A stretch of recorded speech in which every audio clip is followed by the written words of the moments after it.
चुंबक वो पदार्थ जो लोहे की छोटी छोटी छीलन को, कीलों को अपनी ओर आकर्षित करता है, चुंबक कहलाता है। चुंबक का गुण पदार्थ के अंदर से आता है, परमाणु से आता है। कैसे आता है? हम जानते हैं कि एक नाभिक है, उसके चारों इलेक्ट्रॉन घूमते रहते हैं और इलेक्ट्रॉन घूमते हैं, इलेक्ट्रॉन घूमने के साथ साथ अपनी अक्ष के परितः चक्रण भी करते हैं। इलेक्ट्रॉन अगर ऐसे जा रहा है, इसका मतलब धारा बह रही है, और धारा बहने का मतलब है कि एक धारावाही लूप तैयार हो गया। और हम जानते हैं कि धारावाही लूप, धारा के कारण चुंबकीय क्षेत्र उत्पन्न होता है, तो चुंबकीय आघूर्ण तैयार हो जाता है। प्रत्येक परमाणु में एक चुंबकीय आघूर्ण होता है। वही परमाणु मिलकर एक दिशा में पूरे पदार्थ को चुंबक तैयार करते हैं। धारा के कारण चुंबकत्व पैदा होता है, और स्टीड ने यह प्रयोग किया था। चुंबकीय द्विध्रुव, जैसे कि छोटा चुंबक है, बड़ा चुंबक है, धारावाही लूप है, ये सब चुंबकीय द्विध्रुव कहलाते हैं। जैसे वैद्युत द्विध्रुव ने पहले पढ़ा है, -q + q आवेश है, एक दूसरे से 12 दूरी पर है, सेंटर O है। वैद्युत द्विध्रुव का वैद्युत आघूर्ण P होता है, Q × 12 होता है। प्लस आवेश से बल रेखाएं बाहर निकलती हैं, माइनस पर जाती हैं। यहाँ अक्षीय स्थिति है, ये निरक्षीय स्थिति है। वैद्युत क्षेत्र विभव के सब मान हमने पहले पढ़े हुए हैं, तो वो सब तैयार किया हुआ होगा, तो ये बहुत आसान हो जाएगा समझना। इनमें अंतर होता है, क्योंकि यहाँ बल रेखाएं बाहर से N से निकलती हैं और S पर, लेकिन चुंबक के अंदर S to N होती है। यहाँ ऐसा नहीं है, यहाँ +q आवेश से बल रेखाएं केवल बाहर निकलती हैं, माइनस में केवल अंदर एंटर करती हैं, क्योंकि बल रेखाएं, वैद्युत बल रेखाएं चुंबकीय बल रेखाओं में ये अंतर होता है। ये क्लोज्ड होती हैं, बंद होती हैं, सर्कुलर होती हैं, और ये सीधी बाहर निकलती हैं। तो ये अलग अलग किए जा सकते हैं, और ये अलग अलग नहीं किए जा सकते। यानी अकेले N या अकेले S का कोई अस्तित्व नहीं होता है। हमने पढ़ा है वैद्युत बल पहले किन्हीं भी दो आवेशों के बीच कार्य करता है, कूलाम के नियम अनुसार। और अगर वैद्युत क्षेत्र E में रख दें +q आवेश को, तो वैद्युत क्षेत्र की दिशा में F = q × E बल लगता है। ठीक उसी तरीके से चुंबकीय बल भी लगता है चुंबकीय क्षेत्र में। बल के बजाय इसको कहा जाए कि बल आघूर्ण एक तरीके से लगता है, क्योंकि चुंबक कोई भी होगा वो भी अपनी एक अक्ष होगी, वो भी चुंबकीय द्विध्रुव ही होगा, अक्ष के परितः घूमने को प्रवृत्त करेगा। तो जैसे ये चुंबकीय क्षेत्र है B, अगर हम आवेश की बात करें, केवल चुंबकीय क्षेत्र में आवेशित कण पर बल, चुंबकीय बल जिसे कहते हैं, केवल एक आवेश पर +q आवेश मान लीजिए इस दिशा में जा रहा है। +q आवेश इस दिशा में जाने का मतलब है कि यहाँ धारा इस दिशा में बह रही है, धारा इस दिशा में बह रही है, चुंबकीय क्षेत्र इधर है, तो बल दाएं हाथ की हथेली का नियम, अंगूठा धारा की दिशा में, उंगलियां चुंबकीय क्षेत्र की दिशा में, हथेली को धक्का देने वाली दिशा उस पर लगने वाले बल की दिशा होती है। तो उसी आधार पर +q पर लगने वाला बल का हिसाब रखेंगे। इसका जो फॉर्मूला होता है वो QV×B होता है, बेसिक फॉर्मूला है। यानी V×B की डायरेक्शन, जैसे कि क्रॉस गुणा होती है, सदिश गुणा होती है, उस आधार पर इसको निकालेंगे। बेसिक चीजें जरूर तैयार करनी है, बिल्कुल स्पष्ट, विदाउट नॉन, यानी कोई भी शंका नहीं रहनी चाहिए, कॉन्फिडेंस होना चाहिए इन सब में कि हाँ ये फॉर्मूला होता है, ये इसकी डायरेक्शन होती है। ऐसी अच्छी तैयारी करेंगे। लॉरेंस बल होता है। लॉरेंस बल वैद्युत और चुंबकीय क्षेत्र दोनों की उपस्थिति में जो लगने वाला बल है उसे लॉरेंस बल कहते हैं। जैसे वैद्युत क्षेत्र के कारण लगने वाला बल Q × E होता है, और चुंबकीय क्षेत्र के कारण लगने वाला बल QV×B होता है। तो दोनों अगर उपस्थित हैं तो दोनों के कारण लगने वाला बल ये लॉरेंस बल कहलाता है।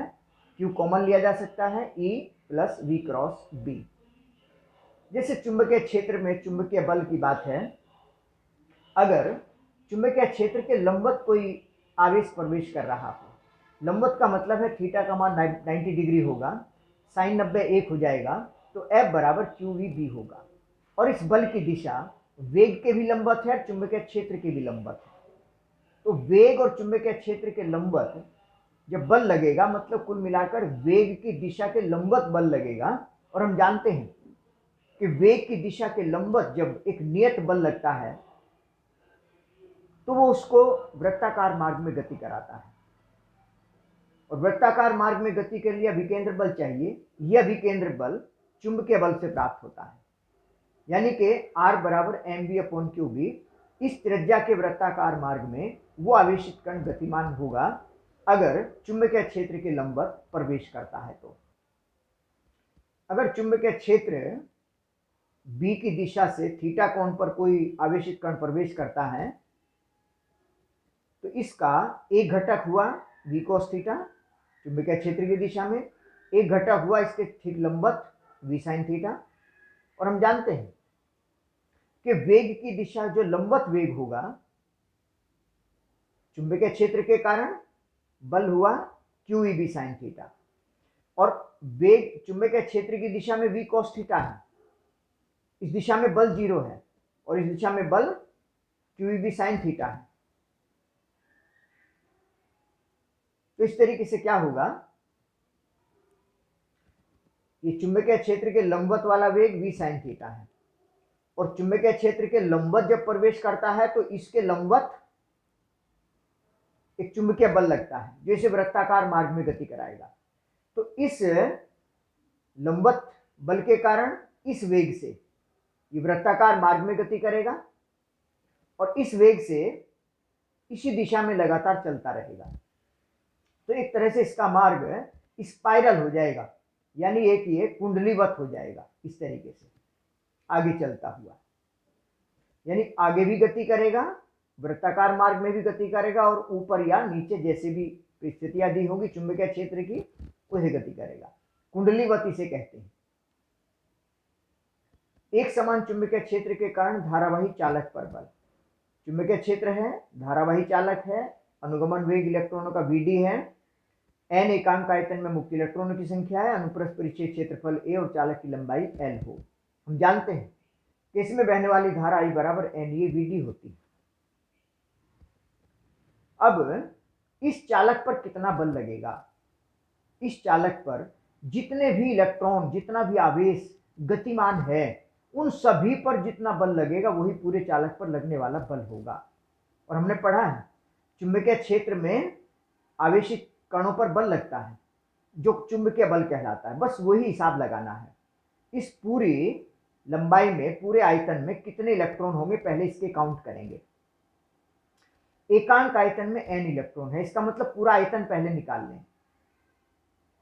तो पूरा आयतन हुआ आधार का क्षेत्रफल गुणा ऊंचाई, मान लीजिए l लंबाई है, a इंटू l, एकांक आयतन में n तो इतने आयतन में गुणा n, इतने इलेक्ट्रॉन हो गए, और इतने इलेक्ट्रॉन आवेश E गुणा हो गया, और वेग है Vd, अनुगमन वेग Vd है, और B sin थीटा क्योंकि चुंबकीय क्षेत्र की दिशा के साथ थीटा कोण बनाते हुए। तो इस तरीके से ILB sin थीटा, I देखो NEAVD I के बराबर है, तो NEAVD ये I के बराबर हो गया, बच गया L, बच गया B sin theta, ILB sin theta. इसे ऐसे लिखते हैं सदिश विधि से IL क्रॉस B। ये अच्छा फॉर्मूला है, अंकित सवाल भी आते हैं, डेरिवेशन भी आता है। बायो-सेवर्ट नियम, किसी भी धारावाही अल्प लंबाई के चालक तार के द्वारा उसके चारों ओर चुंबकीय क्षेत्र उत्पन्न होता है, ये ओरेस्टिड ने बताया था प्रयोगों के द्वारा। बायो और सेवर्ट दो वैज्ञानिक हैं, उन्होंने मान लीजिए धारा ऐसे बह रही है, आई धारा, dl लंबाई का अल्पांश छोटा सा चालक है, इसकी दिशा के साथ थीटा कोण बनाते हुए r दूरी पर कोई बिंदु P है। बायो-सेवर्ट का नियम कहता है कि यहां जो चुंबकीय क्षेत्र का मान होगा वो समानुपाती I delta L sin theta बटे r स्क्वायर होता है। समानुपाती निशान हटाएंगे तो एक कांस्टेंट लगाएंगे 1/4πε0 c square into I dl cross r। देखिए ये dl sin theta, dl sin theta मतलब dl cross r, dl sin theta मतलब dl cross r, unit vector r, यानी r और लंबाई, r की दिशा और लंबाई की दिशा, इनके लंबवत चुंबकीय क्षेत्र की दिशा होती है। μ0/4 ये जो सी स्क्वायर है, ये 1/ε0 c स्क्वायर, ये μ0 के बराबर होता है। जनरली किताबों में यहां सीधे μ0/4 I dl cross r upon r square, अगर यहां r कर देंगे पूरा, ये यूनिट वेक्टर लिखा है, और r कर देंगे तो ये r³ लिखना पड़ेगा। तो ये है बायो-सैवर्ट का नियम, एग्जाम में आया करता है। अच्छी बात, बहुत अच्छा टॉपिक है, तैयार करिए। बल और चुंबकीय क्षेत्र की दिशा के संबंध में देखो, बल की दिशा के लिए एक फ्लेमिंग का बाएं हाथ का नियम होता है। अगर चुंबकीय क्षेत्र में धारावाही तार रखा हुआ है तो उस पर बल की दिशा फ्लेमिंग के बाएं हाथ से, इस तरीके से, इसे ऐसे याद रख सकते हैं, जैसे father mother child, child current, mother magnetic field M, father force, यानी इधर चुंबकीय क्षेत्र हो, इधर धारा बह रही हो, तो बल की दिशा अंगूठे की दिशा होती है। ऐसे दाएं हाथ की हथेली का नियम नंबर 2 है। नियम नंबर 1, दाएं हाथ की हथेली का, तो दाएं हाथ में अगर धारा दी हुई है इस दिशा में, चुंबकीय क्षेत्र इधर है, तो हथेली को धक्का देने वाली दिशा बल की दिशा होती है। तो ये 2-3 नियम है, इनको बहुत अच्छी तरीके से किताब में तलाश करके अच्छे तरीके से याद करना।